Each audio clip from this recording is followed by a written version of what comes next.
السلام عليكم ورحمة الله وبركاته. الله أكبر الله أكبر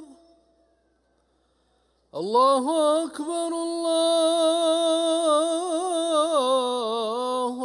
أكبر أشهد أن لا إله إلا الله أشهد أن لا إله إلا الله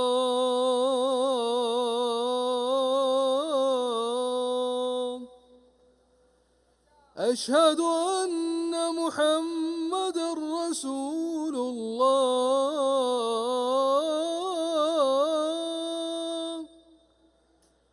أشهد أن محمدًا رسول الله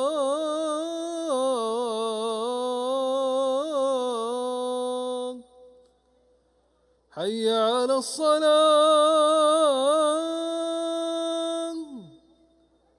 حي على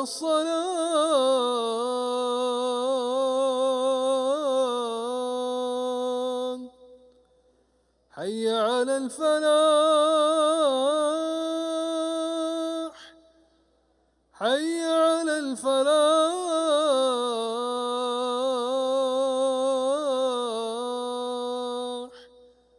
الله أكبر الله أكبر لا إله إلا الله.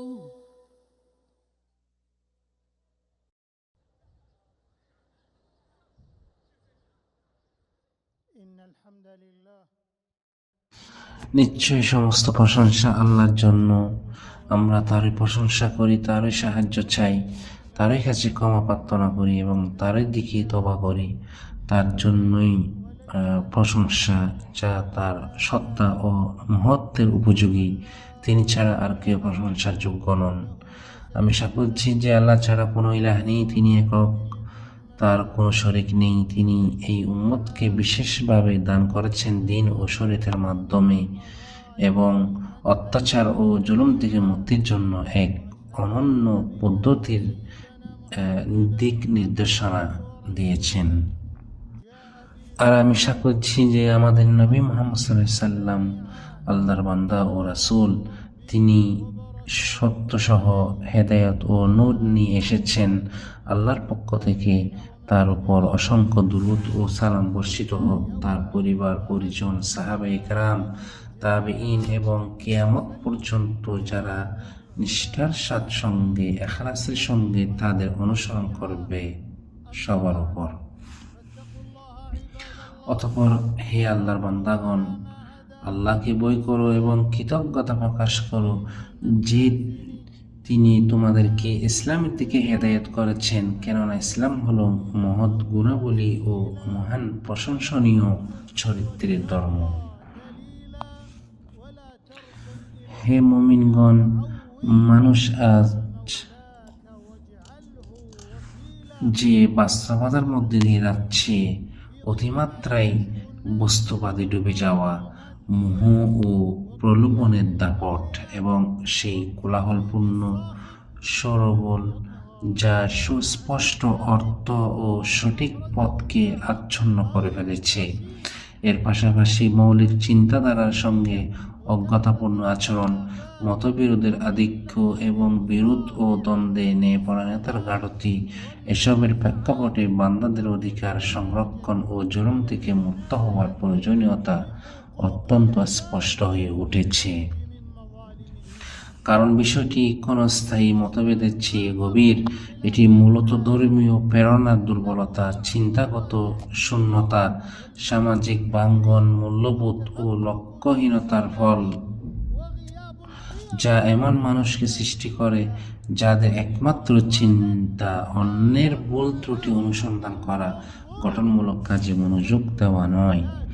এখান থেকে উঠে আসে সেই সার্বজনীন উপদেশ স্মরণ করিয়ে দেওয়ার প্রয়োজন, যা এই শূন্যতাকে মূল থেকে নিরাময় করে উচ্চতর মূল্যবোধের মর্যাদা পুনঃপ্রতিষ্ঠা করে অনুপ্রেরণাদায়ক আদর্শের প্রভাবকে জাগ্রত করে, লক্ষ্য নির্ধারণের স্পষ্টতা, মানুষের ভারসাম্য এবং সমাজের সংহতি নিশ্চিত করে।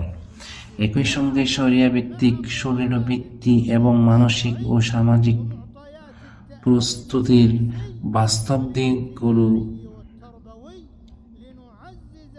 বিবেচনায় রেখে যাতে আমরা সচেতনতার বার্তাকে শক্তিশালী করতে পারি এবং সামাজিক গঠনের ইতিবাচক প্রভাবকে সুদৃঢ়ভাবে প্রতিষ্ঠা করতে পারি।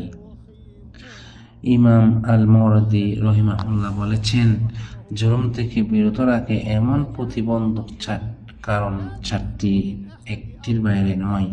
হয়তো বাধাদানকারী বিবেক ও বুদ্ধি, অথবা প্রতিরোধকারী দিন, অথবা নিবৃত্তকারী কর্তৃক ও শাসন ক্ষমতা, অথবা জুলুম করার সামর্থ্যহীনতা ও অক্ষমতা।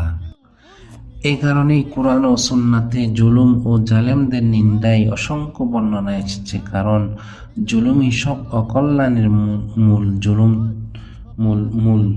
জুলুম তো অন্ধকারের পর অন্ধকার।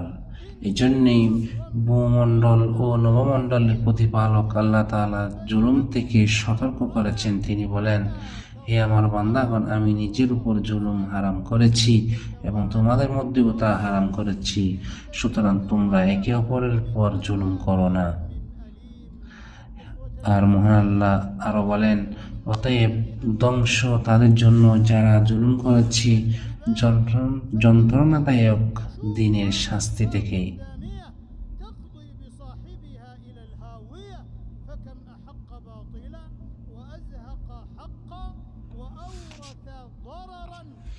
হে ইসলামের ভাইয়েরা, নিশ্চয়ই জুলুমের সবচেয়ে জঘন্য ও নিকৃষ্টগুলোর একটি হলো মানুষের উপর জুলুম করা। এই পথ রক্তাক্তকাটায় ভরা, যা অবশেষে তার অনুসারীকে ধ্বংসের অতল গ্রহে নিক্ষেপ করে। কত যে মিথ্যাকে সত্য হিসেবে প্রতিষ্ঠা করা হয়েছে, কত অধিকার অন্যায় বিনষ্ট করা হয়েছে, আর কত ক্ষতি সৃষ্টি হয়েছে যা সমাজের বন্ধন ছিন্ন করে দেয়। এর অন্তর্ভুক্ত হলো মানুষের রক্ত, সম্পদ ও সম্মান, ইজ্জত। নবী সাল্লাল্লাহু আলাইহি ওয়াসাল্লাম থেকে সহিহভাবে বর্ণিত হয়েছে, তিনি বলেছেন, নিশ্চয়ই তোমাদের রক্ত, তোমাদের সম্পদ এবং তোমাদের সম্মান তোমাদের জন্য হারাম, যেমন এই দিনের পবিত্রতা, এই মাসের পবিত্রতা এবং এই নগরের পবিত্রতা।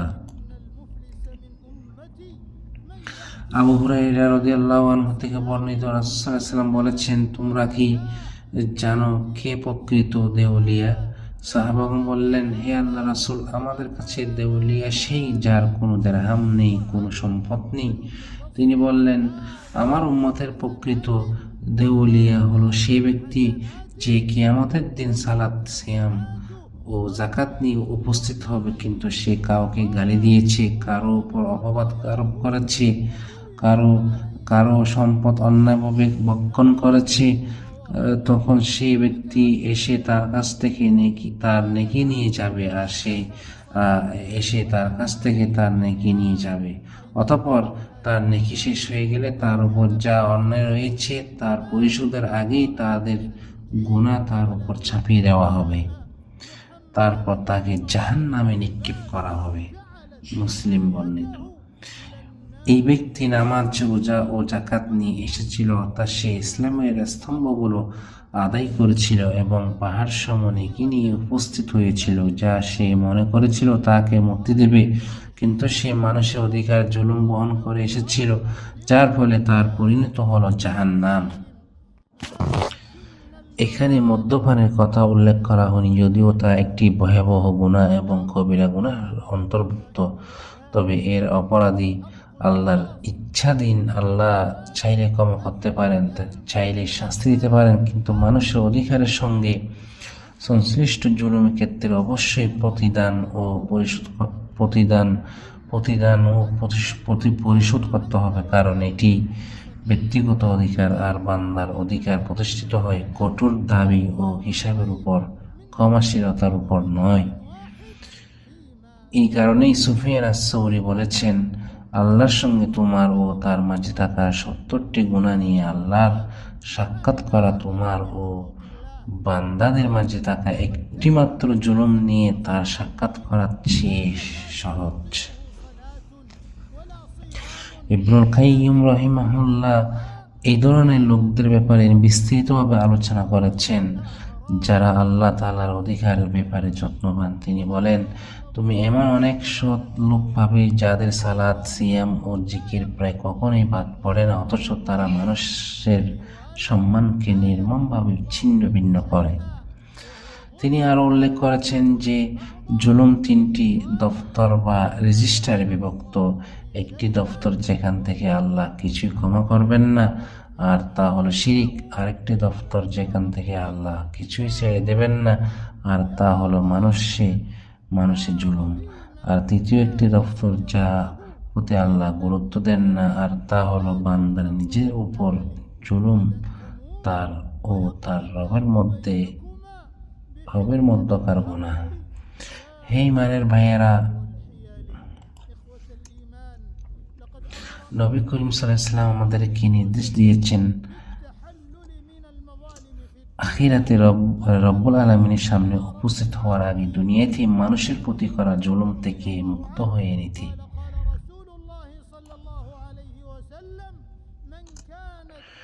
আবু হুরায়রা রাদিয়াল্লাহু আনহু থেকে বর্ণিত, তিনি বলেন, রাসূল সাল্লাল্লাহু আলাইহি ওয়াসাল্লাম বলেছেন, যার উপর তার কোনো ভাইয়ের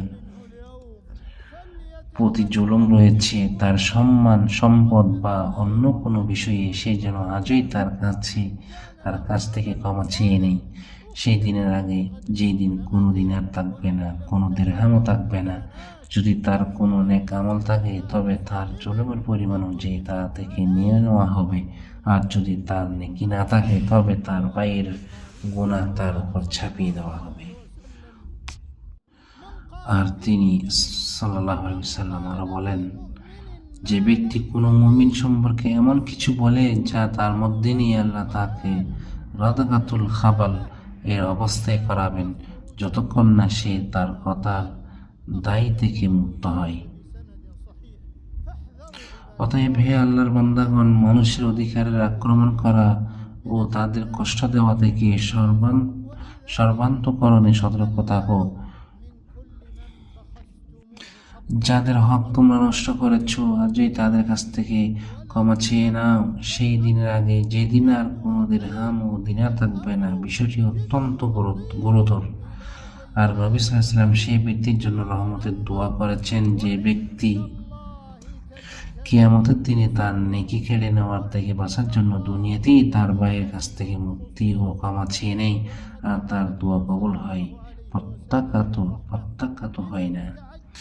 আবু হুরায়রা রাদিয়াল্লাহু আনহু থেকে বর্ণিত, তিনি বলেন, রাসূল সাল্লাল্লাহু আলাইহি ওয়াসাল্লাম বলেছেন, আল্লাহ রহম করুন সেই বান্দার উপর যার কাছে তার ভাইয়ের কোনো জুলুম ছিল না, জুলুম ছিল সম্মান বা সম্পদের ব্যাপারে, অতঃপর সে তার কাছে গিয়ে দুনিয়াতেই তার কাছ থেকে ক্ষমা চেয়ে নেই সেই দিনের আগে, যে দিনের কোনো দিনার ও দিরহাম থাকবে না। আর যুগের প্রযুক্তিগত অগ্রগতির এই সময়ে যেসব জুলুম মাথা তুলে দাঁড়িয়েছে এবং শিং উঁচিয়ে প্রকাশ পেয়েছে, তার মধ্যে রয়েছে সামাজিক যোগাযোগ মাধ্যমে ছড়িয়ে পড়া মানসিকতা হাইজ্যাকার ও বুদ্ধিভিত্তিক সন্ত্রাসের প্রচারক, এবং একই সঙ্গে গীবত, নামিমা, মিথ্যা ও অপবাদের সীমাহীন লিপ্ততা। এসব জুলুমের সবচেয়ে স্পষ্ট, ভয়াবহ ও অন্ধকার রূপ। সুতরাং যার দ্বারা এই অন্যায় সংঘটিত হয়েছে তার কর্তব্য দিনার ও দিরহাম আর অবশিষ্ট থাকবে না, সেদিনের আগেই এর থেকে মুক্তি ও ক্ষমা চেয়ে নেওয়া।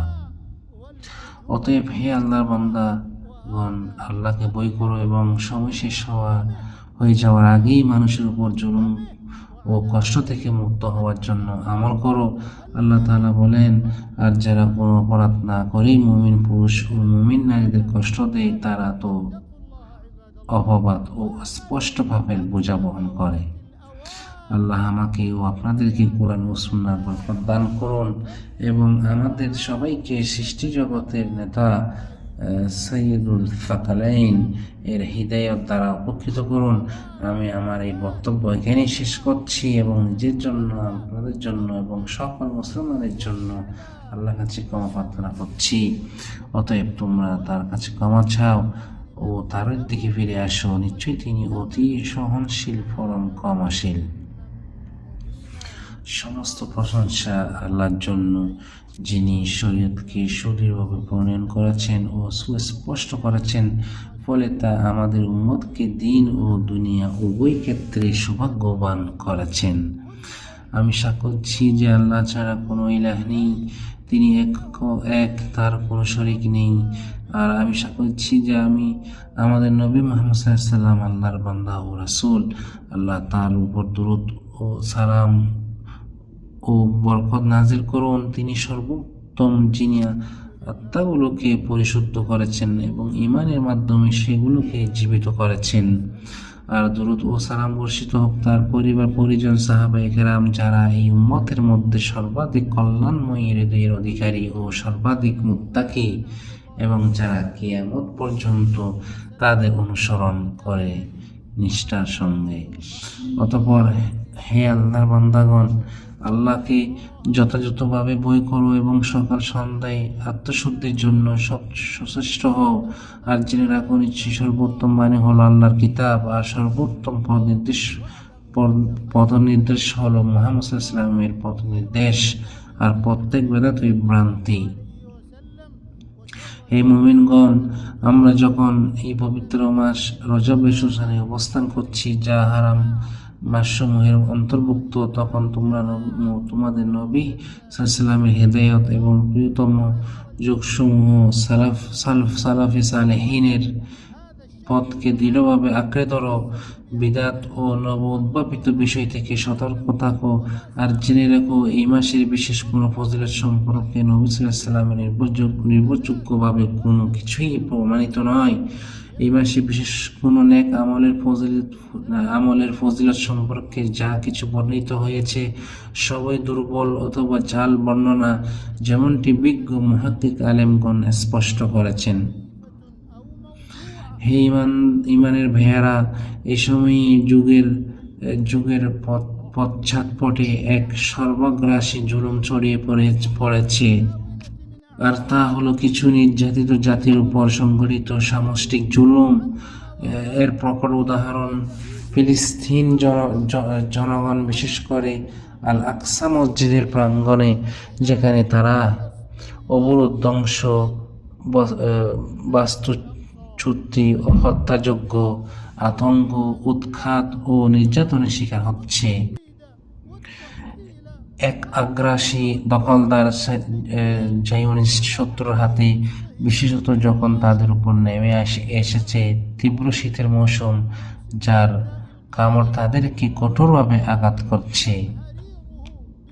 আমরা আল্লাহর কাছে প্রার্থনা করি, তিনি যেন সর্বত্র নির্যাতিতদের উপর থেকে জুলুম দূর করে দেন এবং তাদের উপর তার অনুগ্রহ ও রহমতের উষ্ণতা অবতীর্ণ করেন।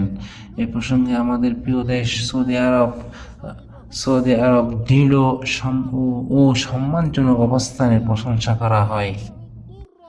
এই প্রসঙ্গে আমাদের প্রিয় দেশ সৌদি আরবের দৃঢ় ও সম্মানজনক অবস্থানের প্রশংসা করা হয়। ফিলিস্তিনি ইস্যু ও ইসলামের পবিত্র স্থানসমূহের প্রতি তাদের সুস্পষ্ট ও অবিচল অবস্থানের জন্য আল্লাহ তাআলা সৌদি আরবকে হেফাজত করুন এবং পৃথিবীর পূর্ব ও পশ্চিমে সকল মুসলিম দেশকে সব ধরনের কল্যাণ ও বিপদ থেকে রক্ষা করুন। ষড়যন্ত্রকারীদের চক্রান্ত ব্যর্থ করে দিন এবং আগ্রাসীদের অনিষ্ট প্রতিহত করুন। নিশ্চয়ই তিনি সর্বশ্রোতা, দোয়া কবুলকারী। এখন তোমরা আল্লাহ তোমাদের প্রতি রহম করুন, গোপনে ও প্রকাশ্যে সর্বশ্রেষ্ঠ মানব জাতির উপর দুরূদ ও সালাম পাঠ করো, যিনি মর্যাদা ও সম্মানে সকলের মধ্যে সর্বোত্তম। আমাদের নবী মুহাম্মদ ইবনে আবদুল্লাহ আল কুরাইশি আল হাশিমি যেমনটি মহান ও উচ্চ মর্যাদা সম্পন্ন প্রভু তোমাদেরকে নির্দেশ দিয়েছেন। নিশ্চয় আল্লাহ ও তার ফেরেশতাগণ নবীর উপর দুরূদ পাঠ করেন। হে মুমিনগণ, তোমরাও তার উপর দুরূদ পাঠ করো এবং পূর্ণভাবে সালাম পেশ করো। হে আল্লাহ, আপনার বান্দা ও রাসূল মুহাম্মদ সাল্লাল্লাহু আলাইহি ওয়াসাল্লামের উপর দুরূদ বর্ষণ করুন এবং তার পরিবারবর্গের উপর যেমন আপনি ইব্রাহিমের পরিবারবর্গের উপর দুরূদ বর্ষণ করেছিলেন। নিশ্চয়ই আপনি প্রশংসিত ও মহিমান্বিত। আর মুহাম্মদ সাল্লাল্লাহু আলাইহি ওয়াসাল্লাম তার পরিবারবর্গের উপর বরকত দান করুন যেমন আপনি ইব্রাহিম আলাইহিস সালামের পরিবারের উপর বরকত দান করেছিলেন। নিশ্চয়ই আপনি প্রশংসিত ও মহিমান্বিত। হে আল্লাহ, চার খলিফা, সৎ পদপ্রাপ্ত ইমামগণ, উচ্চ মর্যাদা ও মহান সম্মানের অধিকারী আবু বকর, আল ফারুক, উমর, জুন্নুরাইন, উসমান এবং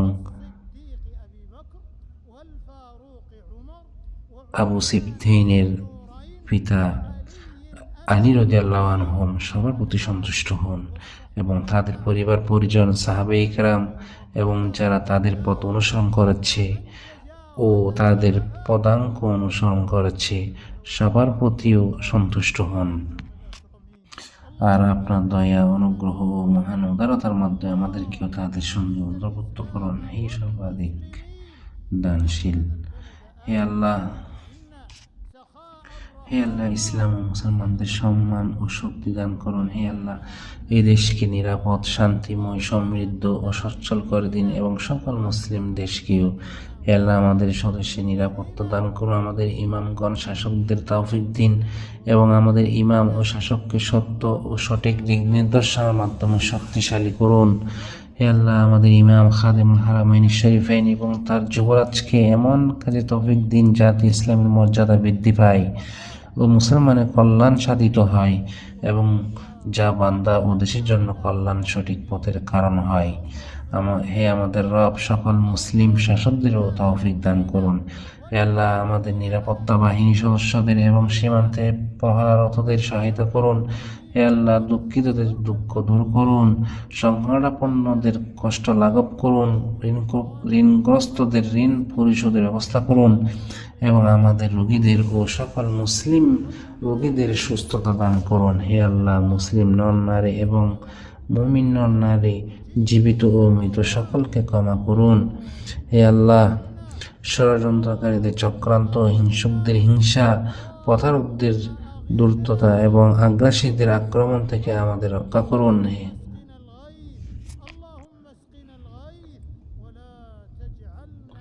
হে আল্লাহ, আমাদের সন্তান, পুত্র ও কন্যাদের সফলতা, সৎপথ ও প্রকৃত কল্যাণ দান করুন।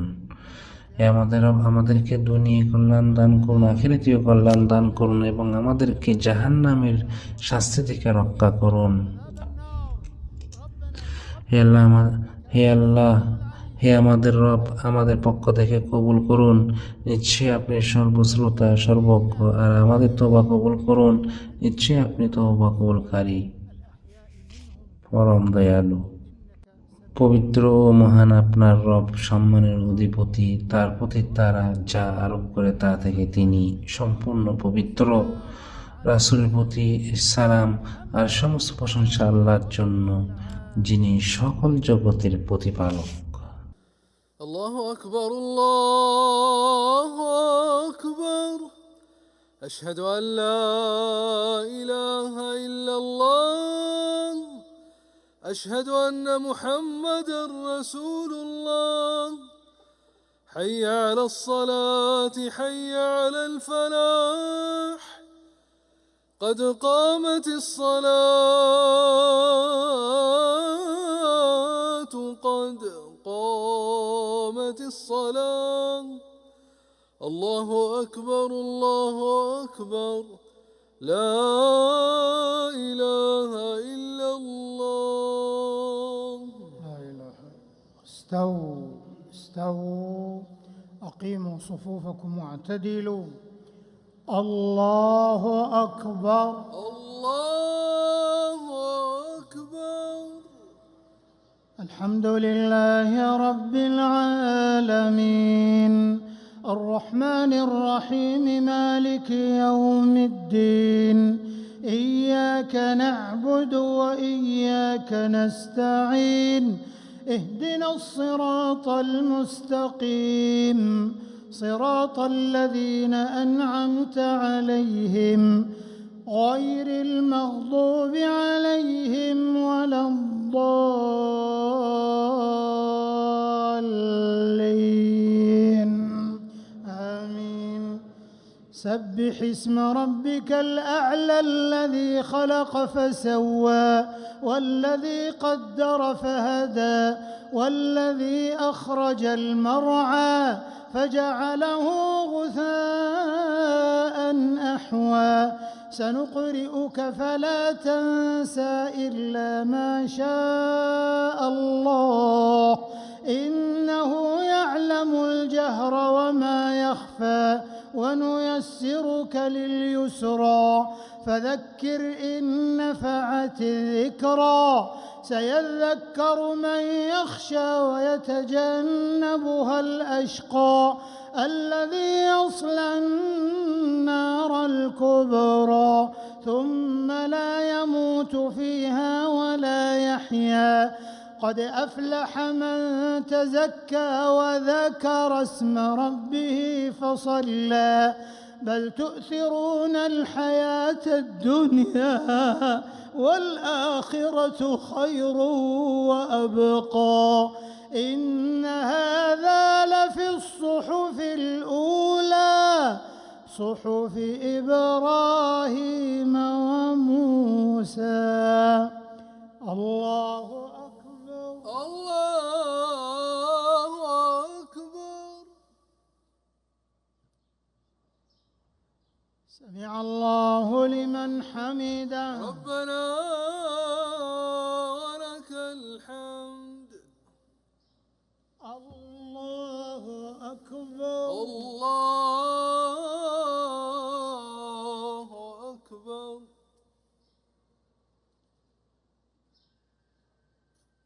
الله أكبر الله أكبر. الله أكبر الله أكبر.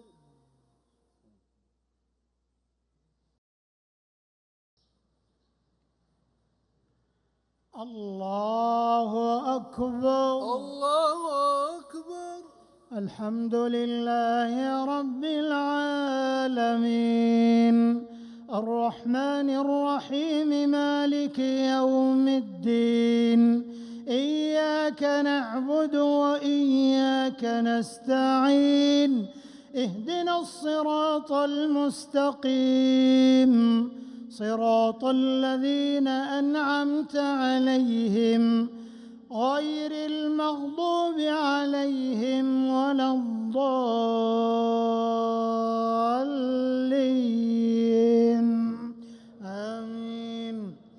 هل أتاك حديث الغاشية وجوه يومئذ خاشعة عاملة ناصبة تصلى نارا حامية تسقى من عين آنية ليس لهم طعام إلا من ضريع لا يسمن ولا يغني من جوع وجوه يومئذ ناعمة لسعيها راضية في جنة عالية لا تسمع فيها لاغية فيها عين جارية فيها سرر مرفوعة وأكواب موضوعة ونمارق مصفوفة وزرابي مبثوثة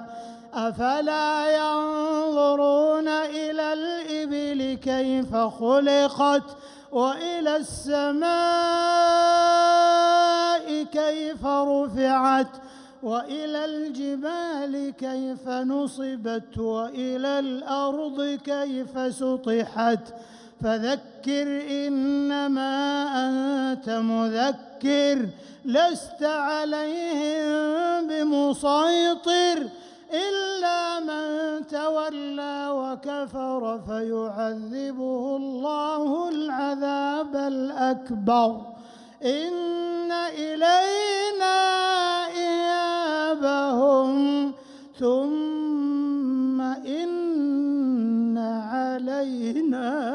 حسابهم. الله أكبر. الله أكبر. سمع الله لمن حمده. ربنا ولك الحمد. الله أكبر. الله أكبر. الله أكبر. الله أكبر. الله أكبر. الله أكبر. الله أكبر. الله أكبر.